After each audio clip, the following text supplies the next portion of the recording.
Health की बात है।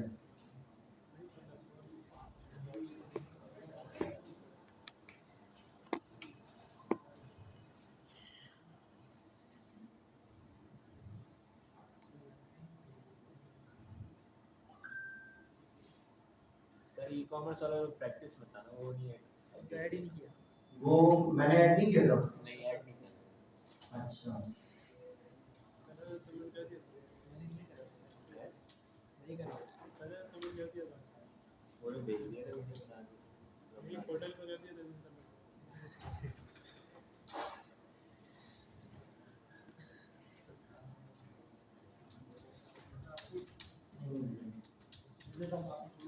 जी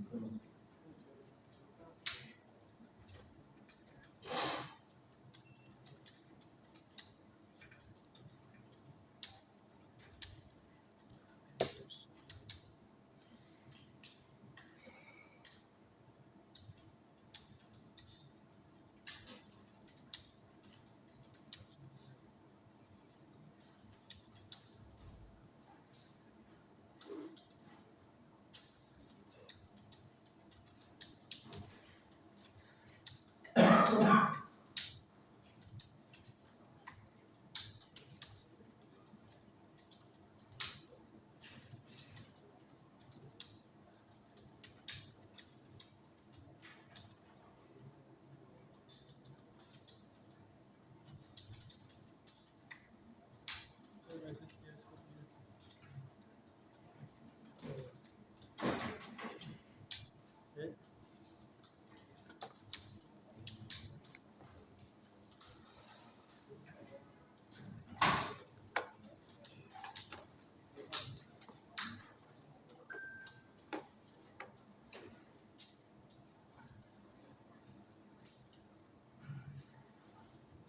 ये रिएक्ट करना है आप लोगों को।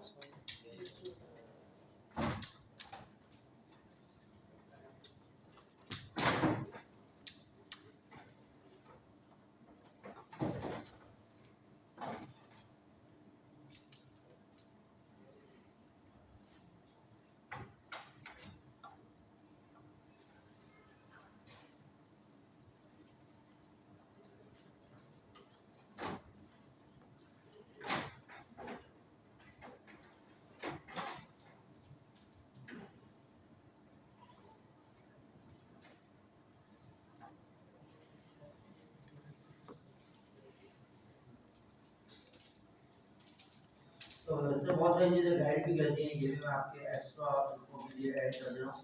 मैंने डिस्क्रिप्शन में इसमें मोर देन इनफ ऑब्जेक्टिव लिख दिया था, जो कि आई थिंक इनफ है, बट एक्स्ट्रा डिटेल्स के लिए आपको ये सिस्टम ओवरव्यू इसमें ऐड कर दिए, ठीक है। मतलब फाइल डेट, इसकी मैं ड्यू डेट जो है वो नेक्स्ट वेडनेसडे तक रख रहा हूँ, सही है।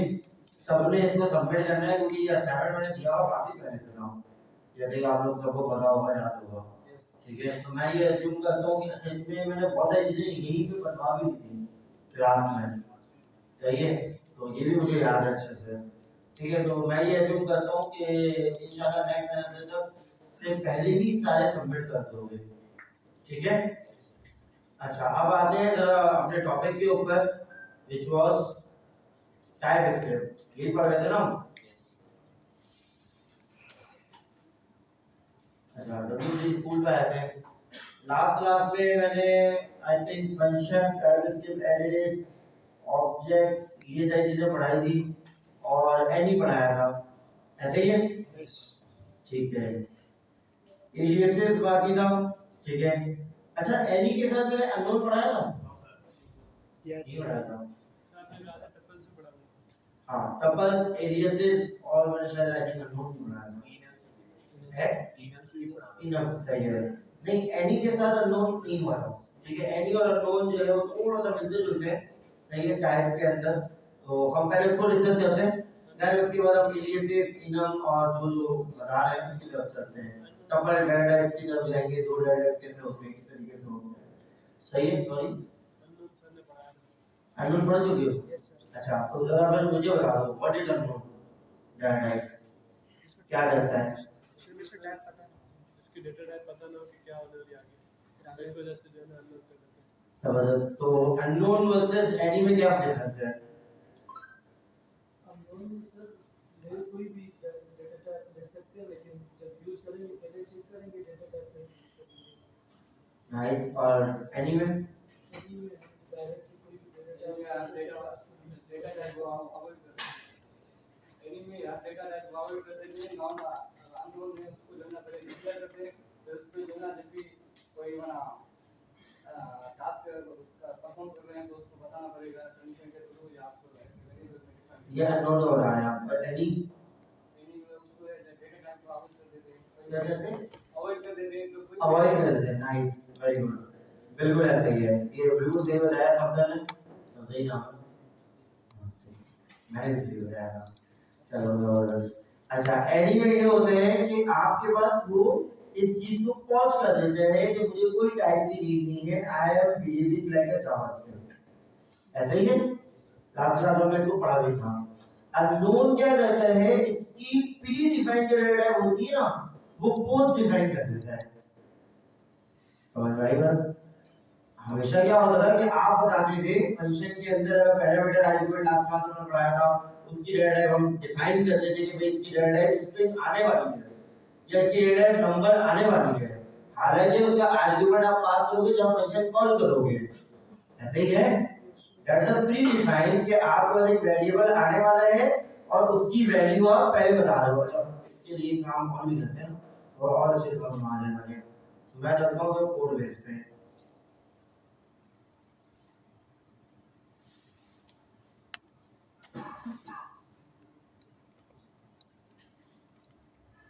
Next 16.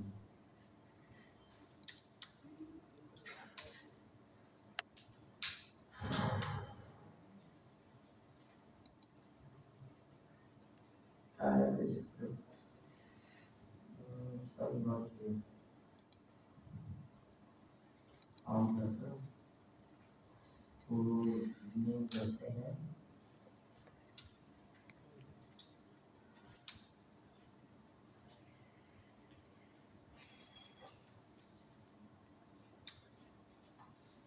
नहीं, sum.ts बना हुआ ना, मैं इसकी जगह पे एक और फोल्डर बना लेता हूँ, या इस sum.ts को भी हम नाम चेंज कर देते हैं। खैर मैं एक नया फोल्डर बना लेता हूँ, सॉरी फोल्डर ले रहा हूँ, फाइल बना लेता हूँ जिसका नाम हम रख लेते हैं प्रैक्टिस।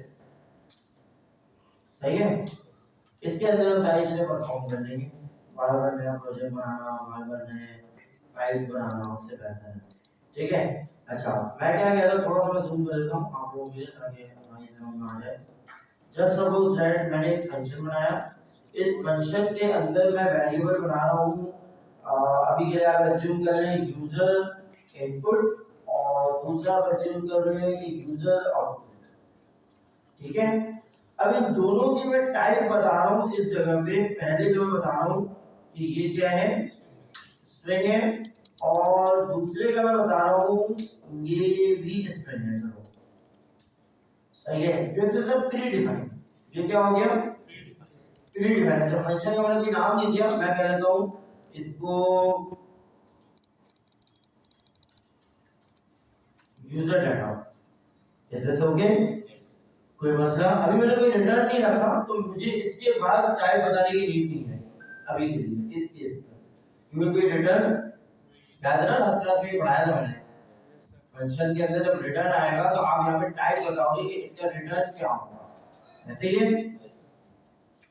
सही है। और अगर आपने ये खुद से डिफाइन नहीं किया तो वो क्या मिलेगा, उसको वॉइड मिलेगा। याद है मतलब लास्ट क्लास में वो सी की एग्जांपल दी थी कि बस हाँ वॉइड फंक्शन के अंदर जो है वो डिफॉल्ट डाटा जो है वो वॉइड होता है। सही है। अच्छा, वापस आते हैं। तो ये चीज कहलाती है प्री डिफाइंड फंक्शन। क्या कहलाता है, प्री डिफाइंड। अब पोस्ट डिफाइंड क्या हो सकता है? अब प्री डिफाइंड का क्या मतलब है, जहां कोई मैं इसको कॉल करूं, मैं इसको कॉल कर लेता हूं, या एक काम कॉल कर लेते हैं, कंसोल लिख देते हैं इसके अंदर। ठीक है। जब भी ये फंक्शन कॉल होगा तो यूजर इनपुट और यूजर आउटपुट ये दोनों क्या हो जाएंगे, कंसोल हो जाएंगे। ऐसे क्लियर? अच्छा, अब ये यूजर डाटा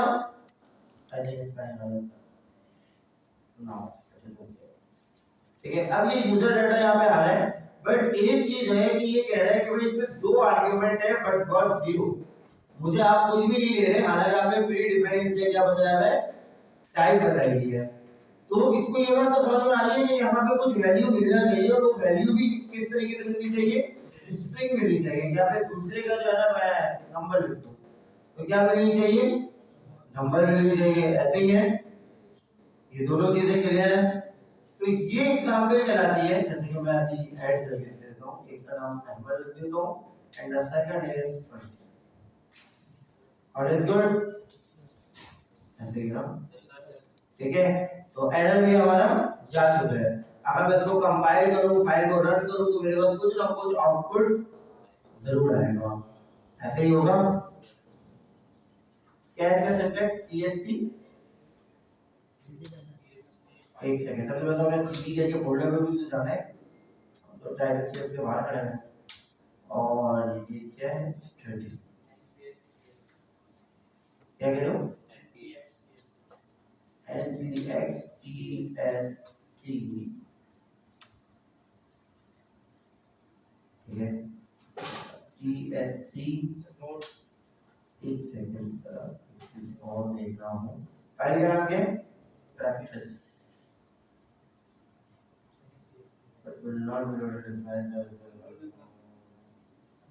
अच्छा ठीक है, तो हम डायरेक्ट हम नोट कर सकते हैं। आई थिंक इसका कॉन्फ़िगरेशन पहले से हुई है, सही है, इस फोल्डर के अंदर कुछ कॉन्फ़िगरेशंस पहले से हुई है, ठीक है। तो ये हमें बता रहा है कि अगर वो कॉन्फ़िगरेशन आपने इग्नोर करनी है तो आप उसको छोड़ सकते हो, ठीक है। तो मैं डायरेक्ट प्रैक्टिस को रन कर लेता हूं। तो हमारा इनपुट आ गया। अच्छा, इसने यहाँ पे आपको practice.js बना करके दे दिया, यहाँ पे आपको ये मिल गई ना फाइल। जैसे मैंने tsc रन किया, ये फाइल मिल गई, पूरा कंपाइल हो गई। कंपाइल होने के बाद जावास्क्रिप्ट का जो वो एक फाइल बनना था वो बन गया। देन उसके बाद आपके पास क्या होगा, जैसे मैंने इसको रन किया तो ये हमें कुछ ना कुछ वैल्यू रिटर्न कर रहा है। Is this okay? So this is an example of predefined types, ऐसा ही है। अब पोस्ट डिफाइंड टाइप्स क्या होंगी, पोस्ट डिफाइंड, जैसे कि अभी हम पढ़ रहे थे, क्या पढ़ रहे थे, अननोन, सही है। चलो पहले कहां लिखा, अच्छा ये लो, सही है। तो पोस्ट डिफाइंड कहना क्या होता है, अननोन एक ऐसा डेटा टाइप होता है। आपके लिए मैं एग्जांपल के लिए यहां पे लिखता हूं, एक काम करते हैं, हम एक वेरिएबल बना लेते हैं, ठीक है। मैं इसका नाम लेता हूं यूजर इनपुट, ठीक है, input, ठीक हो गया। और इसकी टाइप बता देता हूं, इसकी टाइप मैं लिख देता हूं अननोन, सही है। वैल्यू मैं चाहूं तो असाइन कर दूं, चाहूं तो ना करूं, क्यों, अच्छा मैं क्यों नहीं कर रहा, क्योंकि मैं ये कहता हूं इसकी वैल्यू जो है ना बार बार चेंज होगी, और जो वैल्यूज मैं रखूंगा उसके अकॉर्डिंग इसकी टाइप भी चेंज होगी। ये बात समझ में आ रही है? जैसे कि मैं यूजर इनपुट को कॉल करता हूं और इसके ना वैल्यू असाइन करता हूं अहमद या फिर एसएमडी, अब इसकी टाइप क्या होगी, स्ट्रिंग होगी। मैं एक सेकंड, console.log, और इसके अंदर चेक करने के लिए हम क्या लिख देते हैं, user input dot type of, sorry, type of typeo, and किसका बताना है,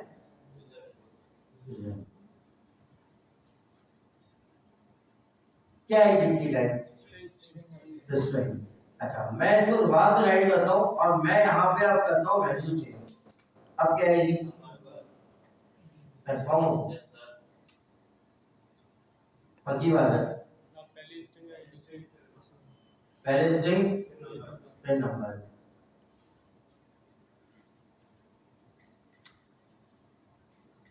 कोई एरर नहीं आया, नो, इज दिस ओके। तो अननोन ने क्या किया, एक सेकंड के लिए पॉज किया टाइप को, टोटल स्किप नहीं कर दिया, जैसे कि आपके पास एनी करना था, रात रात हमने एनी को लिखा था। तो एनी क्या करता था कि जावास्क्रिप्ट की तरह बिहेव करता है, वो टाइप स्किप को उस जगह पे खत्म कर देगा। यार मैं टाइप स्किप क्या होता है मुझे नहीं पता, सही है। अननोन क्या करता है, टाइप एस्केप को पहचानता है, कहता है कि यार एक सेकंड आगे चलते हैं, मुझे पता चलेगा ये अभी टाइप है, यही तो उसकी मैं टाइप सेट कर दूंगा। जैसे हो गया।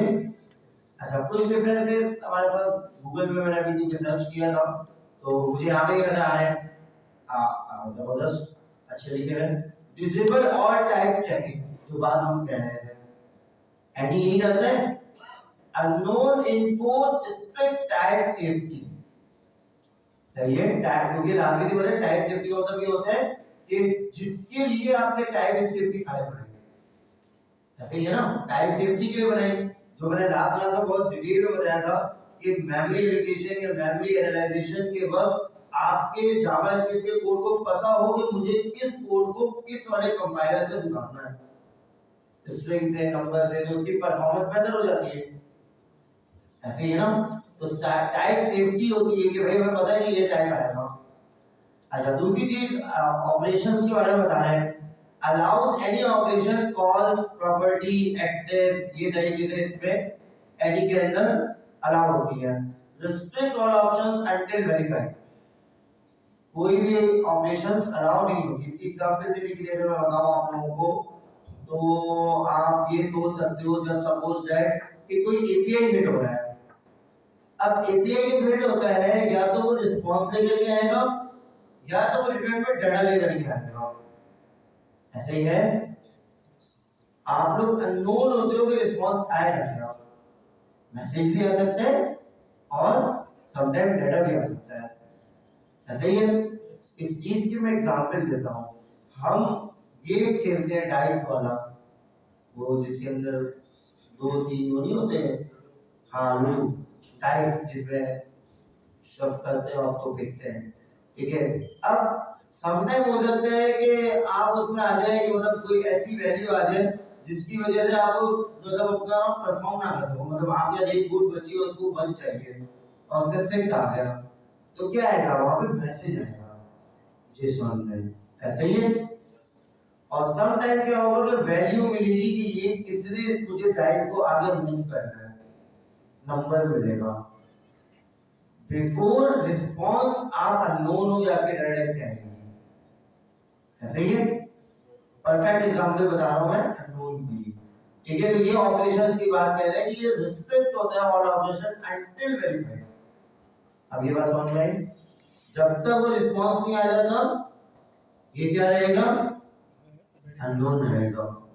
ऐसे हो गए, ठीक है। असाइनेबिलिटी के बारे में क्या बता रहे हैं, can be assigned to any other data, बिल्कुल सही है। Can only be assigned to any और अननोन, सही है। Philosophy, I don't care what it is, I don't know what this is that, इसका कोई इशू नहीं है, कुछ और दो, ठीक है। दोनों चीजें क्लियर है, अननोन और एनी। किसी का कोई कंसर्न, कोई क्वेश्चन? अच्छा, अब आगे चलते हैं।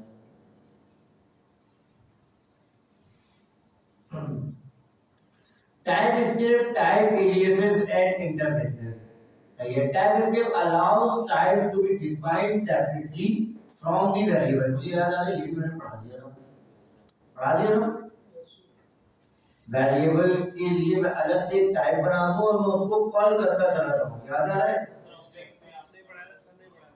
सर नहीं पढ़ाया था, तो तुम लोग क्यों बोल रहे हो ये सर बात नहीं, टपल्स बनती करो, टपल्स आ जाता है।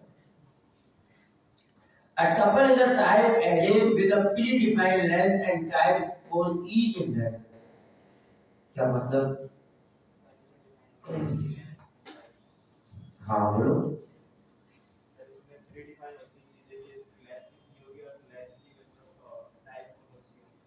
हर एक इंडेक्सेस की टाइप कौन सी होगी, जबरदस्त, सही है।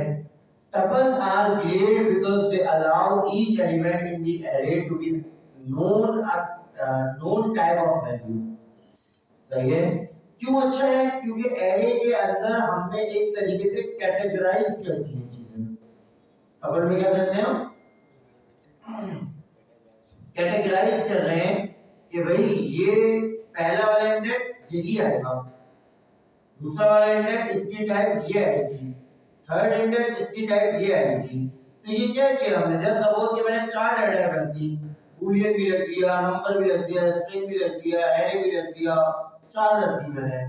तो क्या होगा कि वो पहले से नोन होगा, उसकी सॉर्टिंग के वक्त भी हमें ये चीज नहीं सोचनी पड़ेगी कि ये इसके अंदर जो वैल्यूज आएंगी वो किस कंपाइलर से कंपाइल होकर के आगे भेजी जाए। सही है। तो दिस इज आई थिंक आपके कह लो कि एडवांटेज ऑफ टपल। तो define tuple specified the type of each element in the array. आपको टपल बनाने के लिए क्या करना होता है, हर element specified the type of each element, हर एलिमेंट का क्या बताना पड़ता है, टाइप बनाना होता है। Is this okay? मतलब टपल के लिए आपको कोई टपल नहीं लिखना, आपने सिर्फ क्या करना है, हर एरे के इंडेक्स की टाइप बतानी है। ऐसे ही है। जस्ट सपोज दैट अगर आप ये कह लो कि ये एक वेरिएबल बन रहा है आर टपल, ठीक है, और इसके अंदर जो है वो हम क्या कह रहे हैं, पहला इंडेक्स क्या होगा, नंबर, सेकंड इंडेक्स क्या होगा, Boolean, third one will be string, और इसी के अकॉर्डिंग मैं इसके वैल्यूज को असाइन कर रहा हूं, 5 false and the last one is complete string. Okay? Dynamic data आ रहा है तो अभी जो हम लोगों के बारे में बताया सही है, इसलिए तो मैं इसमें आने से पहले वो पढ़ाया। तो खैर, as you can see we have a number, boolean and a string। अच्छा यार एक चीज याद रखना, जैसे ये प्रोमिसेस आप हिट करते हो, मुझे एग्जांपल याद आ गई इसके सवाल से ही वफार के, कि आप प्रोमिसेस हिट करते हो, याद होगा मैंने एक बॉयलर प्लेट कोड आपने मुझे बताया था रिएक्ट के अंदर, जिसका काम था इंटीग्रेशन करना। एक सिंगल कोड से ये काम था कि वही इंटीग्रेशन करता है एपीआई वाली, याद है? ये कोड पढ़ा अभी होगा, आपके भी गिटहब पे मौजूद होगा, सॉल्व कर लो गिटहब को, जो रेपो को, तो जितनी भी चीजें मैं अपडेट करता रहूंगा वो आपके आगे अपडेट होती रहेंगी।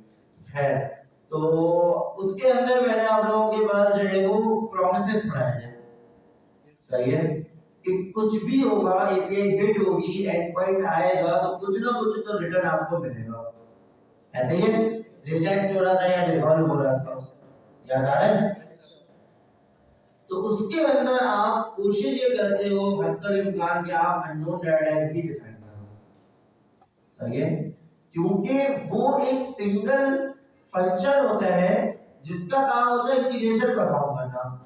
अब हर एक एंड पॉइंट पे किसी को हो सकता है ट्रू बस तुम रिटर्न कर पाओ, ठीक है, मैं ये चेक कर रहा हूं खाली क्या यूजर एग्जिस्ट करता है, एक एंड पॉइंट है मेरा कि इफ यूजर लॉगिन और नॉट, एक मिसाल दे रहा हूं, ठीक है, तो ये मेरा सिर्फ एक एंड पॉइंट है, तो उसका मुझे रिटर्न क्या मिलेगा, ट्रू या तो फॉल्स।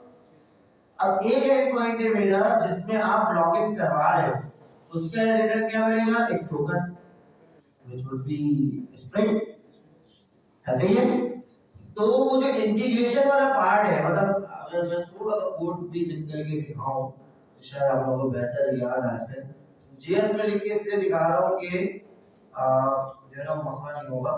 मैं इस तरीके से कुछ पैच लिखता था, पैच के अंदर मैं कुछ इस तरीके से http s या फिर http colon local host local 3000,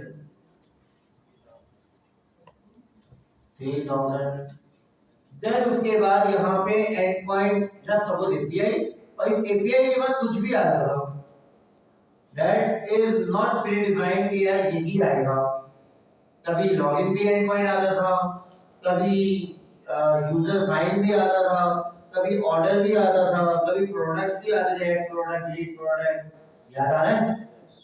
सही है। तो वो एग्जांपल्स भी यहाँ पे डीएफ के अंदर कहीं ना कहीं पड़ी हुई होगी।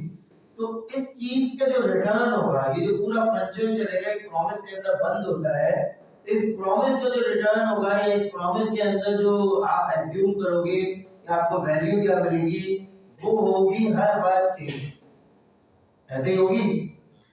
तो उसके लिए एक परफेक्ट एग्जांपल में ध्यान में आई कि उसके लिए आप क्या करते हो, कि अभी गफ्फार ने जो क्वेश्चन किया ना वो बिल्कुल ऐसे ही है कि आपके पास कोई चीज डायनामिक है तो आपको नहीं पता कि उसका रिजल्ट क्या आना है, सही है। तो वहां पे आप क्या रखने की कोशिश करते हो, ज्यादातर अननोन। अननोन का सबसे बड़ा फायदा कि वो टाइप स्क्रिप्ट में रहते हुए नोट कर लेता है कि इसकी टाइप क्या है,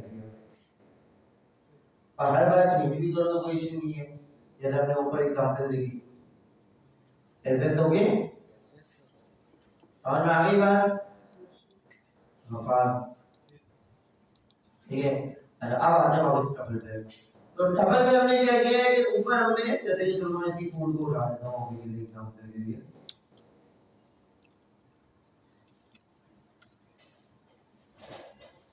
और ये तो जेएस की फाइल है, ये जीएस है। ऊपर का कोड मैं बंद कर देता हूं, ये कंसोल पे वो चलना शुरू हो जाएगा, और नीचे जो है एक मैं हाँ कंसोल पे चला लेता हूं।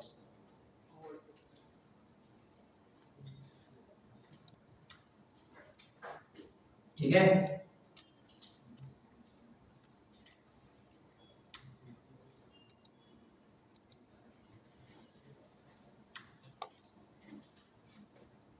सही है। अच्छा हम चाहे तो हम इंडिविजुअल जो बेसिकली हमारे पास क्या है मौजूद डिपॉजिट में कर सकता हूँ, टाइप ऑफ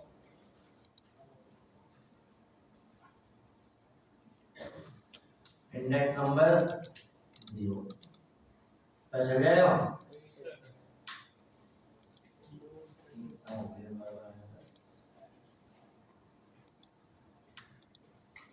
सही है। अगर मैंने अभी जीरो इंडेक्स चेक किया, मैं अगर लूप चला दूं इसकी जगह पे, तो मुझे 1 बाय 1 तीनों के टाइप पता चल जाएंगे। So now this is a tuple, this is okay. कोई क्वेश्चन, कोई क्वेश्चन?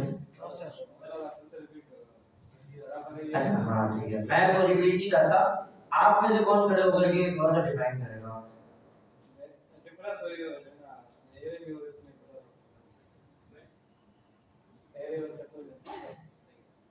अच्छा इनका सवाल ये है, एरे वर्सेस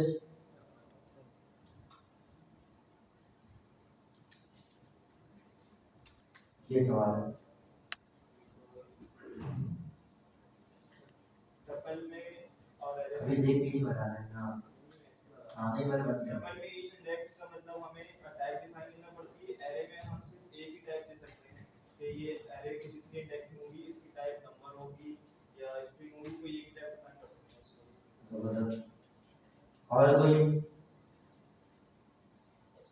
डिफरेंसेस 2-3 हो सकते हैं ना, एक तो इन्होंने बता दिया, और कोई है? कोई बात नहीं, टाइम थोड़ा कम है, ऐसे में आज लेट हो गया हूँ, ये जल्दी से बाहर आते हैं। अच्छा लेंथ के बारे में बता रहे हैं, पहले डिफरेंस के एरे के अंदर फ्लेक्सिबल डायनामिक कैन ग्रो और श्रिंक। ये आपका एरे ऐसा ही है, जो बात तुमने कही है वही ये भी कह रहा है, लेकिन जो टपल होते हैं आपने जितने आपने टाइप्स बताए वही आप एरे डिफाइन करोगे, इंडेक्सेस उतने ही रखोगे। सही है। Fix specific number of elements, मतलब स्पेसिफिक नंबर ऑफ आप जो है ना इंडेक्सेस समझ लो, इज दिस क्लियर? अच्छा इसी तरीके से element type usually a single type number या कुछ भी बना है एरे की, जो बात मात्रा में बताई। Different types allow at specific indexes समझ लो, ठीक है ऐसे ही है। अच्छा access iteration is common positional access, each index has meaning, ठीक है। जो बात समझ में आई नहीं आई होगी समझा रहा हूं। आप एरे के अंदर क्या करते हो कि इसकी लेंथ तक आप जो है वो आइट्रेशन चला सकते हो, क्योंकि you do not know about कि आपके पास कितनी देर में उसकी लेंथ आने वाली है। सही है, बट टपल में क्या हो सकता है कि आप स्पेसिफाइड एक नंबर के अंदर जो है वो चला सकते हैं, क्योंकि वो पहले डिफाइंड होता है, चला तो सकते हैं, but the main concern is that कि क्या तुम अपनी लेंथ खुद से नहीं बता सकते।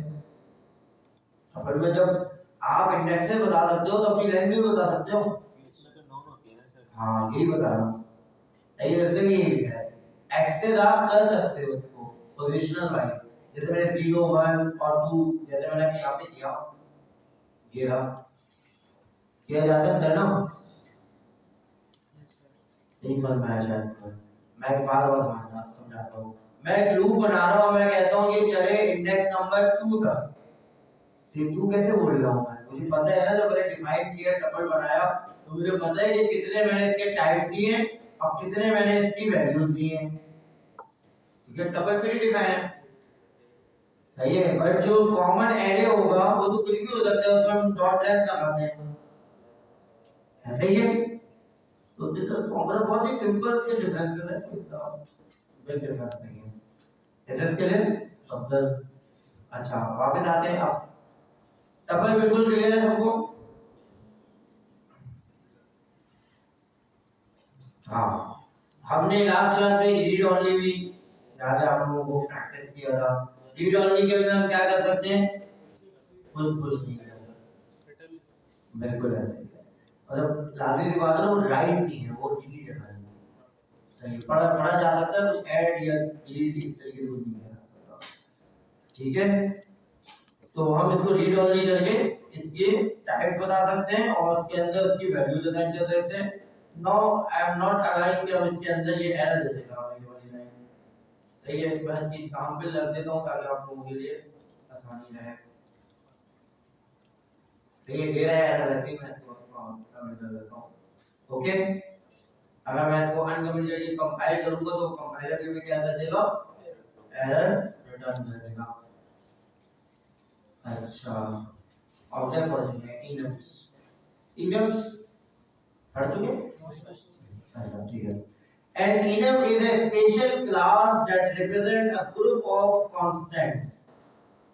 क्या करता है? एक स्पेशल क्लास है जो कि किस चीज को रिप्रेजेंट करता है या किस वैल्यू को रिप्रेजेंट करता है? ग्रुप ऑफ कांस्टेंट्स को, सही है। अनचेंजेबल वेरिएबल, कांस्टेंट का मतलब तो पता ही है, सही है। enum come in two flavors, string and numeric। इसमें आ सकता है, सही है। Let's start with numeric. हम न्यूमेरिक से स्टार्ट करते हैं, देखते हैं कि न्यूमेरिक को हम किस तरीके से सेट करेंगे। बाय डिफॉल्ट जो है वो enums क्या होता है, will initialise the first value to 0। क्या लेता है? 0 and add 1 each additional value. हर एक के अंदर क्या करता है? इंडेक्सिंग 0 से स्टार्ट होती है और कहां चली जाती है? हर एक में 1 ऐड कर नजर आता है, सही है। अच्छा, अब इसके एग्जांपल के लिए बता रहे हैं कि हम क्या करेंगे। अच्छा, ये बिल्कुल एक नई चीज आपको नजर आ रही होगी कि हमने डायरेक्ट इनम लिखा, इनम करके हमने इसकी क्लास बताई। जैसे कि पब्लिक क्लास में आप लोगों को शायद कुछ क्लासेस पहले और लास्ट क्लास में शायद मैंने आप लोगों को क्लासेस के बारे में थोड़ा सा बताया था कि अलग डिफरेंट टाइप की क्लासेस होती हैं, ठीक है। तो अब ये इसकी क्लास हम बता रहे हैं कि भाई ये हमारा जो है ना वो कार्डिनल डायरेक्शन है। तो कार्डिनल क्या होता है इसके बारे में आइडिया है? यार तुम लोगों ने वो नहीं पढ़ा, क्या कहते हैं वो सर्कल और वो कंपास के अंदर जो डायरेक्शंस होते हैं वो कार्डिनल डायरेक्शंस होते हैं ना, चारों से, ठीक है, उसी को कहते हैं ना कार्डिनल। हाँ, अच्छा चलो यहाँ पे लिखा हुआ भी है, इसको देख के बता देगा चलो खैर। अब इनम के अंदर ये क्या बता रहे हैं? कार्डिनल डायरेक्शंस क्या है? नॉर्थ एंड ईस्ट, साउथ और वेस्ट, सही है। अच्छा, current direction cardinal direction dot north, सही है। Console dot of current direction, और करंट डायरेक्शन की क्या वैल्यू है? North. Not is not assignable to type cardinal directions.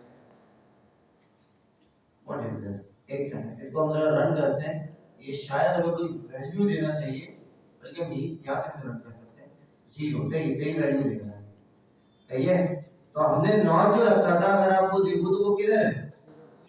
0 पे है, सही है। ईस्ट रखेंगे तो क्या आ जाना चाहिए? करूँ ना?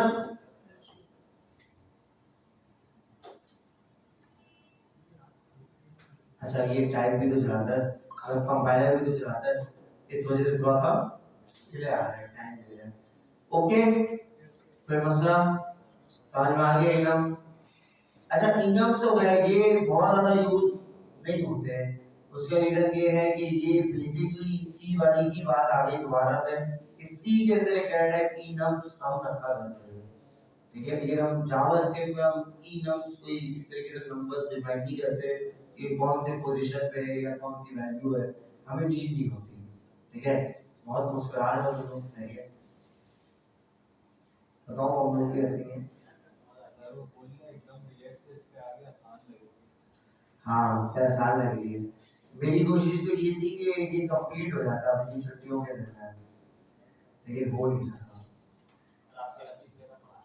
मेरे नसीब में हुआ आप ये खुद को इतना लगी कह रहे हो मेरे नसीब आपको मारा तो फिर जो है ना घर वाले मुझे ही बोलते तुम बेटा जाओ कैसे बाहर इतने गेस्ट बुलाते हैं, मैं सारे स्टूडेंट्स को बुलाता हूँ। भाई मेन क्या होता है, दुआएं देना ना, बस दुआएं दे दो, वैसे ही दे दो दिन में है एनवलप होता है। चलो वो भी मैं एक्सेप्ट कर लूंगा, मसला नहीं है, कोई इसका फायदा नहीं है। अरे यार चलो खैर, इस टॉपिक पर मैं आना नहीं चाहता हूँ। अभी मैंने फर्स्ट क्लास में भी डे 1 पढ़ाना शुरू कर दिया और सेकंड क्लास में मैं आया हूँ और डे 2 में मैंने बिल्कुल पढ़ाना शुरू कर दिया। क्योंकि मुझे पता है कि तुम लोग जो है ना वो फिर कहीं इधर उधर निकल जाओगे। तो खैर वापस आ जाते हैं जरा टॉपिक पे। कहाँ पे था कि हम समझ में आ गया, एलियासेस हमने पढ़ लिए थे, यूनियन भी पढ़ लिया था हमने, फंक्शन हो गया था। अच्छा मुझे यहाँ पे जरा देख करके बताते जाना, कोई चीज अगर ऐसी हो जो बाकी हो ना तो फिर हम उसको देख सकते हैं। लिटरल टाइप पढ़ लिया, सही है। मुझे तो अभी आइडिया हुआ था, मैं सर से मेरी बात करने का टाइम नहीं मिला, लेकिन आप लोगों से पूछा था ऑलमोस्ट आप लोगों ने कवर कर लिया था टाइप स्केल। ठीक है, अच्छा एक बेसिक सवाल आता है जो मेरे जहन में भी आता है कि टाइप स्क्रिप्ट अगर हम यूज कर रहे हैं जावास्क्रिप्ट के अल्टरनेटिव में, तो ये बात मैंने लास्ट में भी बहुत डीपली डिस्कस की थी, तो उसका फायदा क्या होगा? क्या टूल्स और टाइप्स देती है, तो उसमें जैसे कि वो कॉन्टिन्यूटी कॉन्टिन्यूट कर रहा है ना जावास्क्रिप्ट में वो चीज नहीं है। जैसे कि वो स्ट्रिंग और नंबर को मिला देता है, एस्टिमेट बना के सॉर्ट में देगा, तो बना उसको कुछ नहीं कर थोड़ा सा इसको अगर मैं समराइज करना हो, एरर कम देगा और कंपाइल देता है। जावास्क्रिप्ट ने आज तक आप लोगों को धोखा दिया नहीं?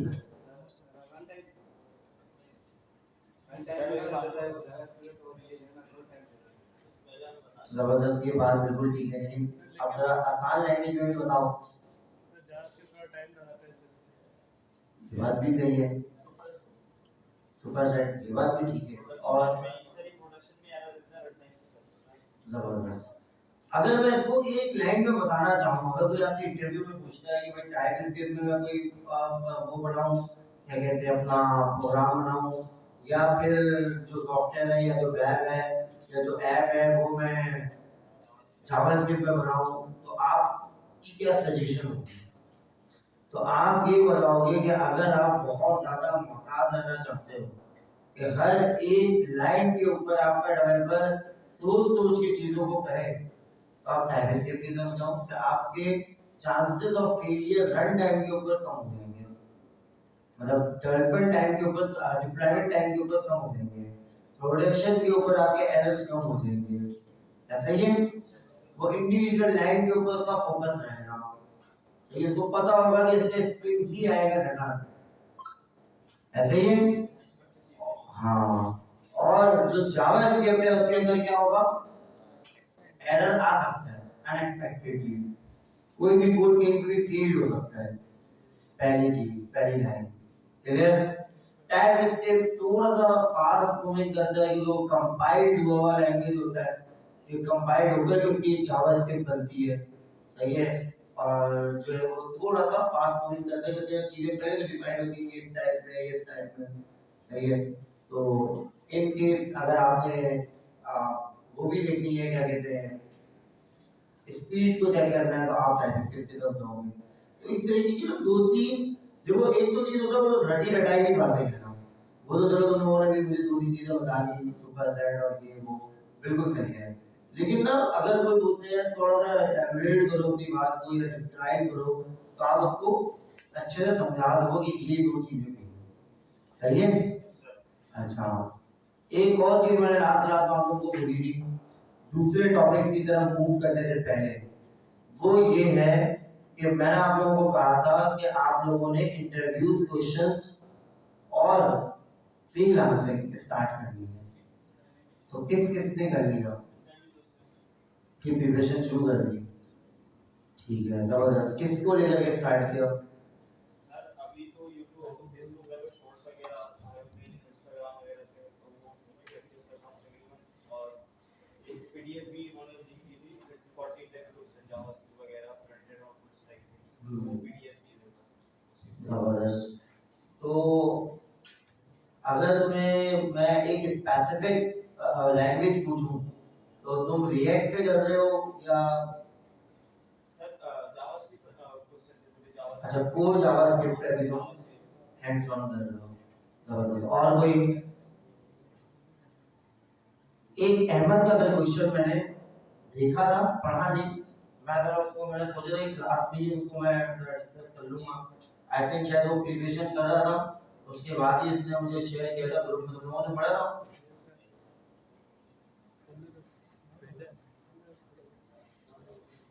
क्या नाम है तुम लोगों के बैच का? देखिए तो क्वेश्चन क्या था, मैं जरा इसको पढ़ता भी हूँ और इसको थोड़ा सा समझ लेते, फिर उसके बाद जो है मैं आज ये सोच रहा हूँ कि टाइप स्टेप के लिए आप लोगों को एक दिन का टाइम दे दें प्रैक्टिस के लिए। सारे टॉपिक को एक बार बाहर से देख लो, कोई टॉपिक ऐसा लगे कि रिवीजन की नीड है, क्योंकि मैंने लास्ट टाइम तो 1 बाय 1 सारे रिवाइज करा दिए थे, जो तुम लोगों ने 3-4 बताए थे बचे थे वो अभी हमने डिस्कस कर लिए। सही है। लेकिन फिर भी मैं एक दिन और दे देता हूँ आप लोगों को कि अगर आप लोगों को लगे कोई चीज की सर इसमें थोड़ा सा हमें गाइड कर दे या दोबारा से रिवाइज करके एग्जांपल करा दे तो इंशाल्लाह नेक्स्ट क्लास में देख पाएंगे। हां ठीक है। अच्छा, उसके बाद टाइप स्टेप के बाद हम शुरू करेंगे, मतलब आप हो सकता है आज ही शुरू कर दें, थोड़ा टाइम बचता है। रिएक्ट नेटिव, सही है इंशाल्लाह। सही है ना? Yes sir. नेक्स्ट ईयर उसके बाद फिर आगे क्या पढ़ेंगे? आगे, उसके आगे तुमको जिंदगी पढ़ाएगी, बहुत पढ़ा दिया है। उसके आगे जिस जगह तुम काम करोगे जो भी करोगे ना वो फिर पढ़ते चले जाओगे। कोर्स में कब तक इग्नोर लेना है बस बहुत पढ़ लीजिए। ये इतना पढ़ लोगे पढ़ते कैसे, बस ये इम्पोर्टेंट होता है। हाँ तो फिर उसके बाद इंशाल्लाह मसला नहीं होगा। अच्छा खैर, क्वेश्चन क्या था यार, ये बहुत लंबा तुमने वो दिया है, तुम मुझे बता दोगे क्या क्वेश्चन था? लास्ट मैसेज होगा ना, सबसे लास्ट में वही सही। एआई को फुल पोटेंशियल से यूज करने के लिए भी डेवलपर को कोड समझ आना चाहिए। सर बिल्कुल लास्ट में, बिल्कुल रात में सही कह रहे हैं। स्पीड तो बहुत मिल जाती है लेकिन मेरा ऑनेस्ट, अच्छा ये डिबेट चलिए रात 3। ऑनेस्ट सवाल ये है कि जब सिस्टम आर्किटेक्चर डिजाइन करना हो, मतलब डेटाबेस कैसे कनेक्ट होगा, सिक्योरिटी कैसे मैनेज होगी, तो क्या एआई हमेशा ऑप्टिमल सॉल्यूशन देता है या फिर उस वक्त आपको खुद डिसाइड करना पड़ता है कि कौन सा रास्ता करना है? अच्छा मुझे थोड़ा सा इसका कॉन्टेक्स्ट बताओगे बात का, शुरू कहां से हुई थी? सर क्वेश्चन ये था कि हाँ। क्लाउड आने के बाद क्या कस्टम कोडिंग कस्टम कोडिंग की डिमांड है कि नहीं? ये सवाल तुमने जिबड़ी से पूछा था? ये किसी ने किया था सर, उसका उससे जिबड़ी ने क्या बोला था? जीपीटी ने कहा था कि सर आप जो है कस्टम कोडिंग जो है वो पहले से बेटर हो गई है, लेकिन करने का तरीका जो है वो चेंज हो गया है। पहले खुद करते थे, अब एआई के थ्रू करते हैं। इससे ये है कि करता तो डेवलपर ही है लेकिन जो टाइम लगता था वो कम हो गया है। और दूसरी चीज़ ये है कि डेवलपर के लिए चीज़ें आसान हो गई हैं डिबग करने में, दूसरी चीज़ें करने में। बिल्कुल सही है। अच्छा अब जीपीटी ने जो रिप्लाई किया तो थोड़ा सा मैं आपको, अगर मुझसे कोई क्वेश्चन करेगा कस्टम कोडिंग एआई आने के बाद क्या हुआ है या इसमें क्या इम्पैक्ट पड़ रहा है, तो मैं आपको ये कहूंगा कि कस्टम कोडिंग करना और नॉट कस्टम कोडिंग करना, मतलब आप ये कह लो कि सीएमएस पे काम करना, इन दोनों में सबसे बड़ा डिफरेंस ये है कि कस्टम कोडिंग वाले को सिंटैक्स पढ़ना आता हो, उसको कोड लिखना आता हो, उसको प्रोग्रामिंग लैंग्वेजेस का आइडिया हो, ये होना नेसेसरी है। सही है। एआई आए या ना आए, ये नहीं हो सकता कि कस्टम कोडिंग कोई नॉन टेक्निकल बंदा शुरू कर दे, ये पॉसिबल नहीं है।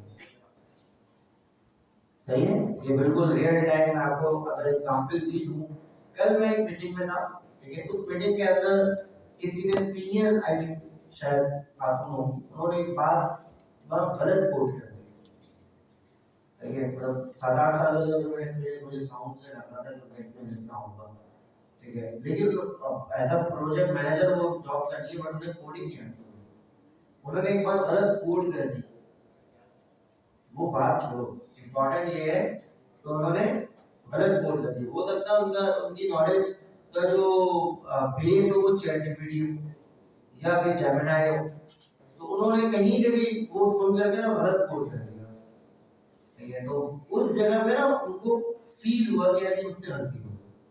तो यही फर्क है कि कस्टम कोडिंग जिसको आती है वही कर सकता है, हर कोई इसमें टांग नहीं आ सकता।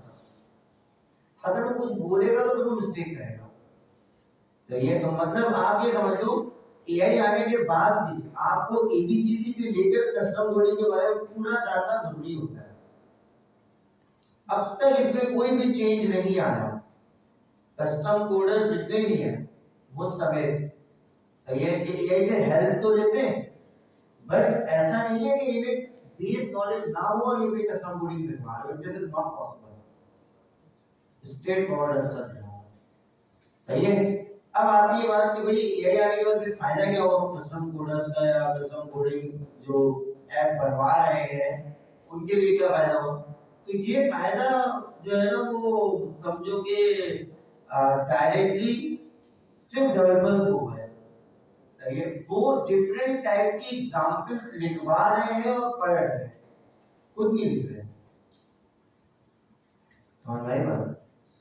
मतलब एक वक्त था मुझे एरे को सॉर्टेड, मुझे एरे के साथ खेलना होता था, तो मैं लूप के साथ स्विच के साथ मैं खेल रहा होता था कि भाई ये एरे कैसे सॉर्ट कर दो, ये कर दो, एंड से चला करके एरे उल्टा कर दो, ऐसे ही है ना।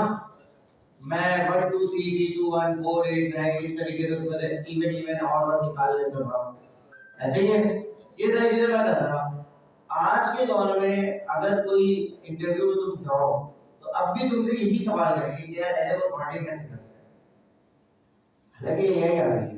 तुम अगर सामने ये आंसर दे दो ना कि यार ये काम मैं क्यों करूं, एआई करेगा, तो मुझे नहीं करना, मैं कस्टम कोडर चाहिए। या हो सकता है इन फ्यूचर, अभी ये मैं एक्सपेक्ट कर रहा हूं, एज्यूम कर रहा हूं, हो सकता है इन फ्यूचर आपको 5 कोड बेस सिखाया जाए और क्वेश्चन दे दिया जाए, बोले भाई बोला जाए बताओ सही वाला पिक करो, चैट जीपीटी लाइक ना, चैट जीपीटी कोड का आउटपुट देता है, अब आप उसको रख के देखो या आपके दिमाग में कंपाइल करो, तो यू भाई आपको बेहतर एम्प्लॉय चाहिए हो या आपको जो है ना वो अच्छा डेवलपर चाहिए हो, तो आप उसकी वो कैपेबिलिटी या वो स्किल को ही परखते हो या टेस्ट करते हो जो आपको नीड है। तो आई थिंक कि जेपीटी आने के बाद ये स्किल की नीड पड़ सकती है कि आप 3-4 आउटपुट दे दें कि ये ऐसे लिखा जा सकता है और ये क्वेश्चन है, बताओ कौन सा चूज वन।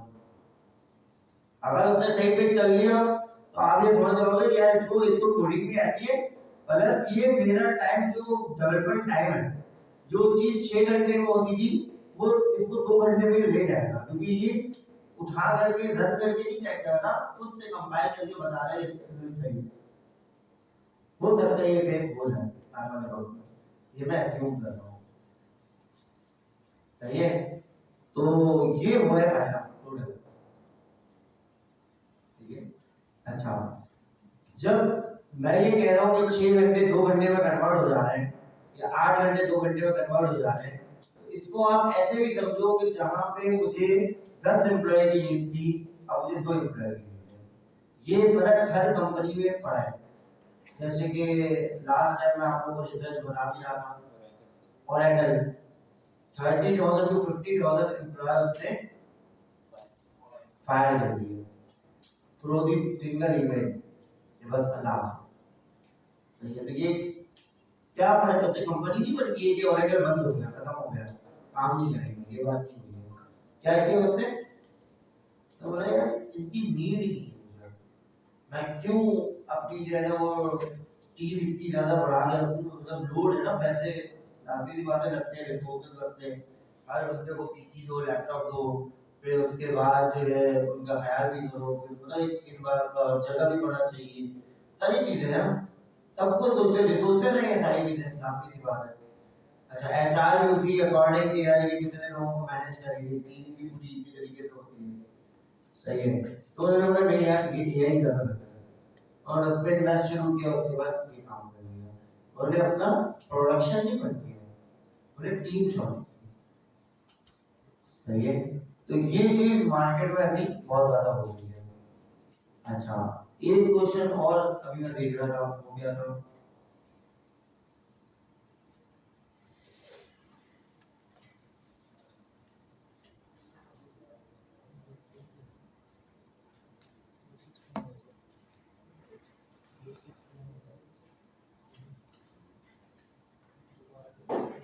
अच्छा वाइब कोडिंग के बारे में क्वेश्चन था, ऊपर ही आपको पूछा है, सही है। आ, वो क्या क्वेश्चन है कि वाइब कोडिंग के थ्रू हम क्लाउड स्ट्रक्चर या आर्किटेक्चर को कुछ कर सकते हैं, मतलब वाइब कोडिंग मैं जो अज्यूम कर रहा हूँ, तो कोई ऐसा बंदा हो जिसने अपने पास एजेंटिक एआई का पूरा सेटअप किया हुआ है, मैं वाइब कोडिंग को ये अज्यूम कर रहा हूँ, मैं वाइब कोडिंग को चैटजीपीटी में लिखा हुआ प्रॉम्प्ट और उसके through I have a code assume नहीं कर रहा, पहली चीज तो ये समझ लो, ठीक है, ऐसे ही है। तो अब आती है बात कि क्या आर्किटेक्चर डिफाइन हो जाएगा, तो देखो आर्किटेक्चर जब भी बनाते हैं आप, तो आप जितनी भी डिटेल बता दो, चैटजीपीटी हो या क्लाउडी हो या किसी को भी एआई को, किसी भी एजेंटिक एआई को समझ लो, तो पहले वो डिटेल आपका समझना जरूरी है आर्किटेक्चर लेवल पे। आर्किटेक्चर लेवल पे ये नहीं होता कि आप जो है ना सॉल्यूशन कितने दे सकते हो, सॉल्यूशन तो बहुत है, आप उस प्रोजेक्ट को कितना अच्छा एनालाइज करके समझ सकते हो, ये इंपॉर्टेंट होता है, सही है।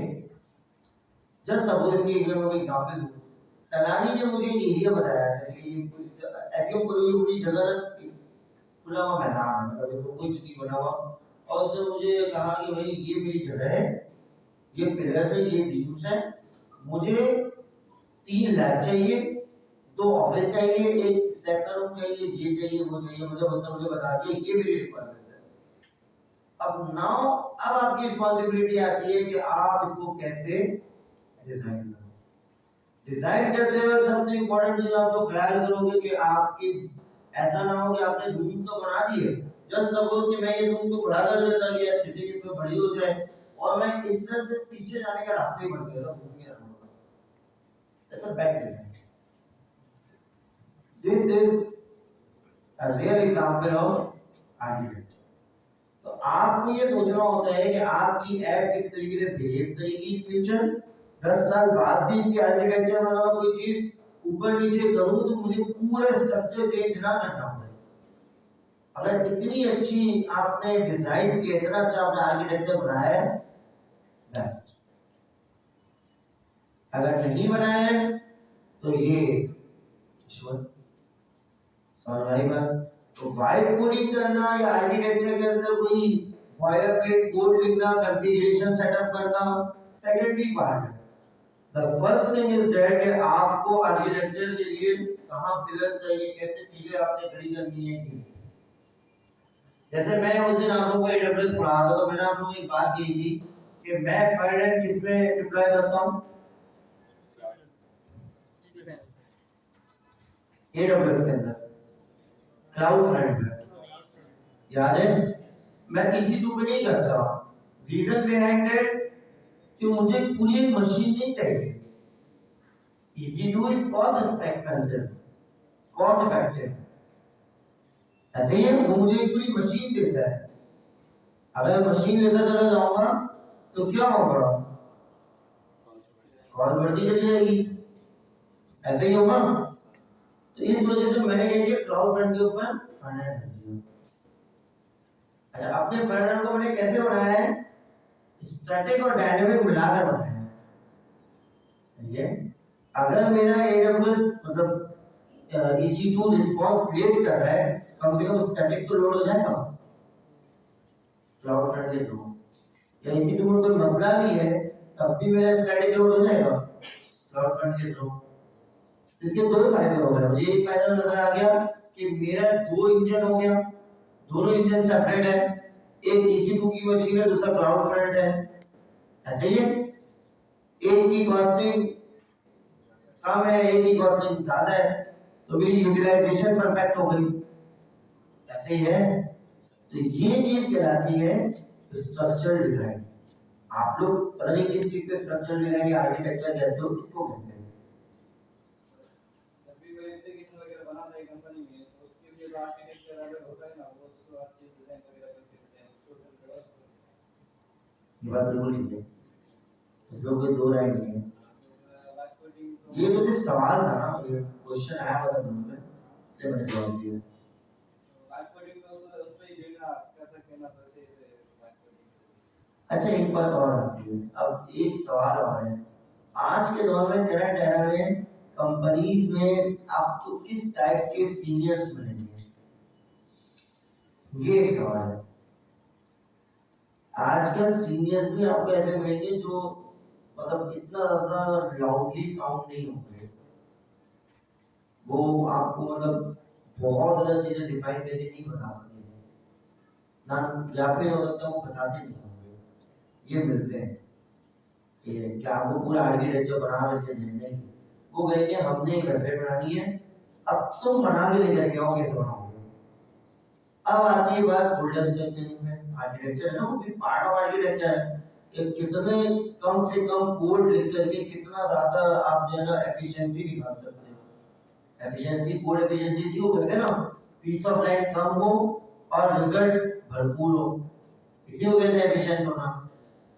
ठीक है, तो आप क्या करोगे, जितना कॉमन बना सकते हो, बटन सारे कॉमन, क्लिकेबल चीजें सारी common, boxes right left combination सारे कॉमन, ऐसे ही है।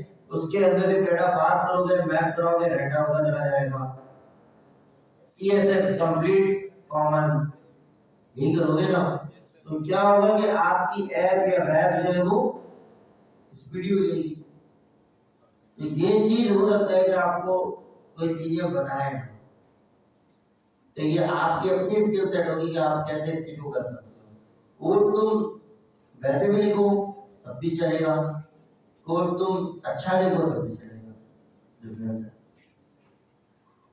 लाइक कोडिंग है कि मसला है जो कि अभी बोल रहे हैं मैंने भी सर्चिंग की है उसके बाद तो बोल रहे हैं सिक्योरिटी के हिसाब से सिक्योरिटी के हिसाब से, जैसे कि कोई भी एआई वगैरह डेवलप कर देता है इसमें जब तक कोई उसकी जानकारी ना हो तो उसको अच्छी तरह रीड कर सके या उसकी खामी ना ढूंढ सके वैसे लगा देगा तो उसमें जो है ना वो हैकिंग वगैरह या वो फिशिंग वगैरह की आसानी से हो सकती है। यार ये बात तो ठीक है, लेकिन ये मसला ये आता है कि आप जो वाइट कोडिंग यूज कर रहे हो कोई आप गली मोहल्ले के बने हुए एआई टूल नहीं यूज कर रहे हो कि कोई आपकी हैकिंग करे।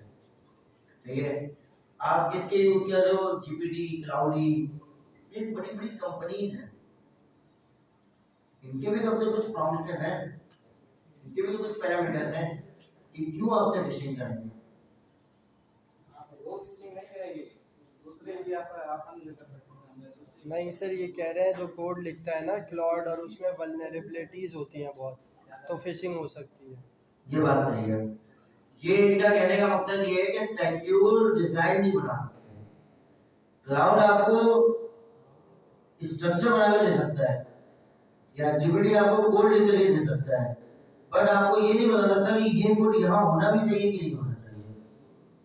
ये वो जब सपोज उसने आपको बोल दिया कि भाई आप एक एग्जांपल का जो आप लोगों ने पढ़ी भी है, मैं डीबी कनेक्ट कर रहा हूँ, db.connect लिखा मैंने और उसके अंदर मैंने अपना लिंक डाल दिया, मुझे ये क्लाउडी ये बता सकता है लिंक यहाँ पे ऐड कर दो, लेकिन ये नहीं बताएगा कि इसकी जगह पे process.env.db लिखो। ये बात अगर ऐसा क्वेश्चन है तो बिल्कुल सही है, तो ये वही बेस या कोर नॉलेज होती है जो आप अभी इतने दिनों से सीख रहे हो। सही है, जबरदस्त,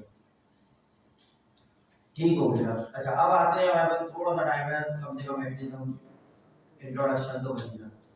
और कोई क्वेश्चन है किसी का? वैसे आइडियली अप्रिशिएट कि भाई आप लोगों ने कम से कम क्वेश्चन करना तो शुरू किया, बड़े ग्रुप में किया पर शुरू तो किया। ठीक है, तो बिल्कुल ऐसी डिबेट और चीजें होनी चाहिए। कभी कोई एरर हो तो कोशिश करो पर्सनली किसी को मैसेज करके सॉल्व करवाओ, उससे बेहतर ग्रुप में डिस्कस करो, ताकि कुछ जो गुमनाम लोग हैं जो कभी पार्टिसिपेट करते ही नहीं है वो भी कम से कम पढ़े तो इन चीजों को। सही है। अच्छा, अब आते हैं रिएक्ट नेटिव की तरफ। What is react native, why react native? सबसे पहले दो चीजों का क्वेश्चन है मेरा। पहला what is react native and the second thing is that why react native. Reactive app बनाने के लिए आते हैं, ठीक है, मोबाइल ऐप बनाने के लिए, और ये ज़्यादा फास्ट है इसलिए इसको इस्तेमाल किया जाता है। और ये डेवलपर ने बनाई हुई है। सही है, वो तो रिएक्ट और रिएक्ट नेटिव दोनों बनाएंगे।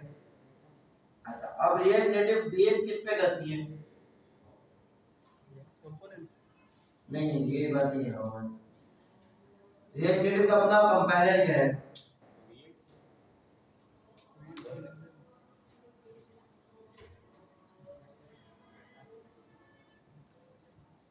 चलो बताता हूँ, जरा आसान हो जाए।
अच्छा, अब आगे जरा वापस दो तीन मैंने सर्चेस किए हैं, तीनों में क्या क्या याद रहा हूँ। React Native is an open source UI software framework created by Meta Platforms, formerly Facebook. ठीक है, in 2015 कब बनाई गई? 2015 में। It allows developers to build mobile applications for Android and iOS using JavaScript and React library. सही है। Code functionality के अंदर बता रहे हैं native language, unlike hybrid framework that use web views, ये नेटिव टास्क। अच्छा, वेब व्यूज क्या है? नहीं, अच्छा कोई आपने ऐप बनाई, आप चाहते हैं इसका वेब व्यू भी बनता है तो आप बना सकते हो थ्रू नेटिव। सही है, वो वेबसाइट भी बन सकती है। इसलिए रिएक्ट नेटिव तो आपको एक एपीके देगी ना, वो वेब तो नहीं है लेकिन आप बना सकते हो, उसका वेब व्यू बनेगा। वेब व्यू क्या होता है? मतलब वेब की तरह दिखता है, होता नहीं है वेब, वो वेबसाइट नहीं होती, वो वेब व्यू होता है। हाँ हाँ, चलती है ब्राउज़र पे चलती है बेसिकली, आसान लफ्ज़ों में। ये ऐप यूज करेगा प्ले स्टोर में। वेब व्यू जो है वो आपके पास किस पे चलेगी? ब्राउज़र पे चलेगी। वो सर में डेमो के लिए यूज होती है web view. Sometime companies budget बचाने के लिए कहते हैं कि इसका वेब व्यू निकाल दो, हमें अलग से वेबसाइट बनाने की नहीं होती है, ऐप ही चले हमारी। वेब व्यू पे जैसे हम जाते हैं कोई चीज डाउनलोड करेंगे, एपीके डाउनलोड करेंगे, तो उस तरह का काम यूज करते हैं। हाँ, इंट्रो होती है। अप टू यू, आप किसके मुताबिक बनाना चाह रहे हैं तो आपके ऊपर है, लेकिन आप वेब व्यू इसका जनरेट कर सकते हो, this is a main answer. ठीक है। अच्छा, React Native translate JavaScript components into genuine native UI elements like view, UI view on iOS and on Android. Dot view on Android. चाहिए। अच्छा, पहली चीज नेटिव जो रिएक्ट नेटिव है ये बेसिकली रिएक्ट से ही आगे बढ़ी है, तो सारी चीजें सेम होते हैं, बस थोड़ी सी चीजें चेंज हो जाती है। जैसे आप div यूज करते हो तो इसकी जगह पे आप व्यू यूज कर लेते हो। सही है, ये इस टाइप की चीजें चेंज हो जाती है, बट अल्टरनेटिवली थोड़ी और चीजें इसके बैक पे चेंज होती है। जैसे रिएक्ट आपके पास जो है वो JSX रेंडर करता है, वेब व्यू बेसिकली जो है वो मैंने एक और यहाँ पे अभी रिसर्च में लिखा था, सिर्फ कोडिंग यूज करता है। क्या यूज करता है? So to run Swift code within a React Native application, you must create a native module because React Native underlying iOS bridge is written in Objective C. We use a visual bringing header to allow Swift and Object C communicate. सही है? तो अगर आप specifically इस पे जाते हो iOS app की तरफ जाते हो बनाने की तरफ, जब आप बेसिकली मैकबुक यूज कर रहे होते हो तो उसके अंदर आप क्या यूज करते हो? एक्सपोर्ट यूज करते हो। सही है, और उसके जो वो बेसिकली क्या करता है? स्विफ्ट कोड के साथ चलना होता है। सही है, ऑब्जेक्टिव सी जिसे हम कहते हैं। ठीक है, अच्छा अब एक और बात आती है कि रिएक्ट नेटिव जो है वो बेसिकली मोबाइल ऐप के लिए बनाई गई थी। सही है, तो अभी के दौर में रिएक्ट नेटिव करंट एरा में कैसी है? पढ़ने के लिहाज से बेहतर है, नहीं बेहतर है? इसके अलावा हमारे पास और भी ऑप्शंस तो मौजूद है मार्केट के अंदर, जैसे कि शायद आपको पता उसका फ्लटर का। ठीक है, तो क्यों फ्लटर नहीं, व्हाई रिएक्ट? तो ये सवाल ना गूगल से पूछते हैं। इसके बाद आंसर तो मैंने बताऊं, उसके बाद गूगल पूछते हैं। कॉम्प्लेक्सिटी और अच्छा एक बार मैं आपको ये क्लियर कर दूं, कॉम्प्लेक्स का वर्ड गूगल कभी भी नहीं बोलेगा, या कोई भी कंपनी कभी भी नहीं बोलेगी। रीजन बिहाइंड आप ये कैसे कह सकते हो कि आप सिंपल और वो कॉम्प्लेक्स हो सकता है? किसी के लिए वो सिंपल है और वो तो ये एज्यूम कर रहे हैं कि आप पढ़ के ही काम करोगे। कॉम्प्लेक्स क्या होता है? लार्ज फिल्टर यूज होता है। ये कैसे कह सकते हैं? अंदर में डार्ट यूज होती है और इसमें कहना ये लार्ज एक्टिव फिल्टर यूज होता है। दुनिया में सबसे बड़ी है शायद इंस्टाग्राम, फेसबुक, व्हाट्सएप, ये जो रिएक्टिव पर बनी हुई है। बात ही शायद यहाँ पे खत्म हो जाती है। यहाँ पे आकर के ये स्टेटमेंट में बात खत्म हो जाती है। ये लार्ज है और लार्ज ऐप में दुनिया में सबसे बड़ी ऐप शायद व्हाट्सएप होगी, जो सबसे ज्यादा यूज होती है वाइडली। जिनको फेसबुक भी नहीं चलाना आता व्हाट्सएप पे मॉर्निंग कर रहे होते हैं, और वो इटसेल्फ आपकी रिएक्टिव पर बनी हुई है। फिर पढ़ूंगा मैं, इसमें लिखा हुआ है, जल्दी बताओ।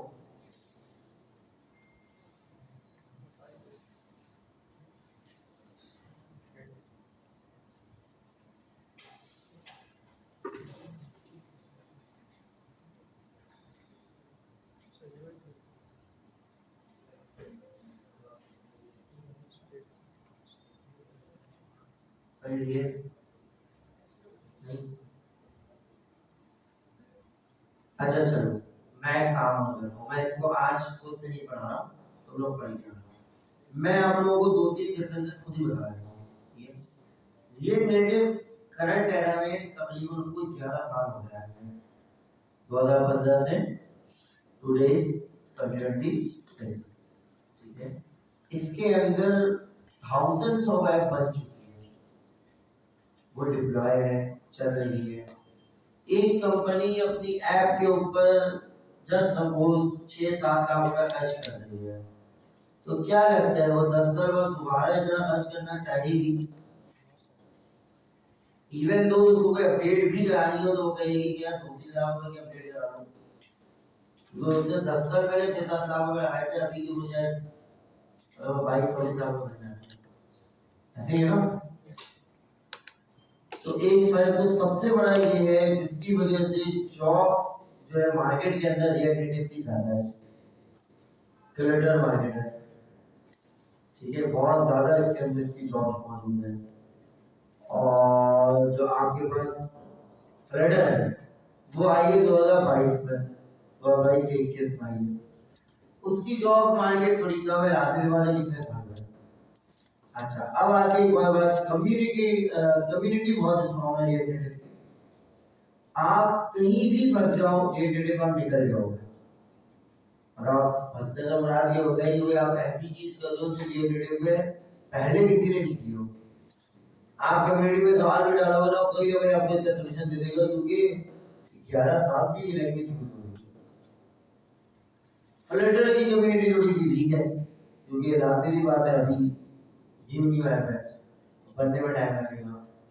अच्छा, इसके जो जाइंट है फ्लटर्स के, वो इतने पॉपुलर नहीं है। ये नेटिव के जो जाइंट्स है वो बहुत पॉपुलर है। ये खुद मेटा एक जाइंट है ना, सही है। तो दूसरी चीज, आप पहले से ये पढ़ चुके हो, आपको रिलेटेड पढ़ने में बहुत कम टाइम लगेगा। फ्लटर के अंदर आपको दोबारा से कोर स्ट्रक्चर पढ़ना पड़ेगा डार्ट का, सही है। वो प्रोग्रामिंग लैंग्वेज है ना बेसिकली फ्लटर के साथ, तो वो पढ़ना पड़ेगा भाई चलती कैसे। आपको जावा की बात ही पहले से रिलेटेड, सही है। तो ये 3-4 मेन डिफरेंसेस हैं जो कि रिएक्ट नेटिव के और फ्लटर के अंदर है, सही है। हालांकि अगर आप एक तरीके से कहें तो फ्लटर थोड़ी सी फास्ट है, कम कोड के अंदर सारा आउटपुट आ जाता है, लेकिन फिर भी रिएक्ट नेटिव की मार्केट ज्यादा होता है, सही है। अगर आप देखो रिएक्ट नेटिव मार्केट कैप का आपको पता चल जाएगा, वर्सेस आप देखो फ्लटर मार्केट कैप आपको पता चल जाएगा एग्जैक्ट कितना फर्क है। बिल्कुल ऐसे ही है, सही है। तो खैर, आप लोग नेक्स्ट क्लास में ये एक आप लोगों के लिए चीज रख रहा हूँ, ये पढ़ने वाला मटेरियल है, वो मैं ऐड कर रहा हूँ, इसी के अंदर ऐड कर देता हूँ कमेंट डाल के। ये लिंक को जरा रीड करिएगा, रीड करके आना, ताकि मैं क्वेश्चन करूँ मुझे ब्लैंक ना लगो, अच्छा लगे पूछने में कि चलो ठीक है पढ़े लिखो तो पूछ रहा हूँ। इंशाल्लाह नेक्स्ट क्लास में हम ये थोड़ा सा डिफाइन करेंगे और फिर पहली ऐप भी बनाएंगे कि विच इज बेटर, एक्सपो और सीएलआई। ये नेटिव दो तरीकों से चलती है, जब हम पहले दो तरीकों से रन करते हैं, एक्सपो और दूसरा सीएलआई। दोनों के डिफरेंसेस देख लेना कि वर्सेस में क्या फर्क है, what is the difference between expo and CLI. तो ये वाई सीएलआई या वाई एक्सपो, ठीक है। तो ये कुछ चीजें आप लोग रीड करके आइएगा, इंशाल्लाह नेक्स्ट क्लास में हम फर्स्ट टाइम बनाएंगे। थैंक यू, अल्लाह हाफिज़।